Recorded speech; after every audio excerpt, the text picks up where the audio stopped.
Hi students, welcome to your new class. ഈ ക്ലാസ്സിൽ നമ്മൾ ഡിസ്കസ് ചെയ്യാൻ പോകുന്ന ചാപ്റ്റർ 9 ആണ്.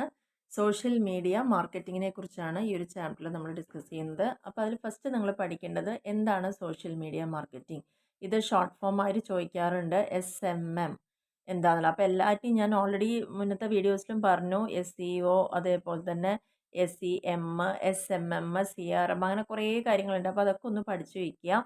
Social media marketing means using social media platform to promote products, services and brands. എളുപ്പത്തിൽ നമുക്ക് പഠിക്കാൻ പറ്റുന്ന ഒരു കാര്യമാണ്. നമ്മുടെ പ്രൊഡക്റ്റോ സർവീസോ ബ്രാൻഡുകളെയോ പ്രൊമോട്ട് ചെയ്യാൻ വേണ്ടിയിട്ട് ഏതെങ്കിലും ഒരു സോഷ്യൽ മീഡിയ പ്ലാറ്റ്ഫോം യൂസ് ചെയ്യുന്നതിനെ തന്നെയാണ് സോഷ്യൽ മീഡിയ മാർക്കറ്റിംഗ് എന്ന് പറയുന്നത്. അപ്പോൾ അതിൻ്റെ മെയിൻ ലക്ഷ്യം എന്ന് പറയുന്നത് എന്താ? To connect with audience. നമ്മുടെ ഓഡിയൻസുമായിട്ട് കണക്ട് ചെയ്യുക, ഒരു ബ്രാൻഡ് അവയർനെസ് അവർക്ക് ബിൽഡ് ചെയ്യാനുള്ള ഒരു അവസരം കൊടുക്കുക, നമ്മുടെ സെയിൽസ് വർദ്ധിപ്പിക്കുക, വെബ്സൈറ്റ് ട്രാഫിക് ഡ്രൈവ്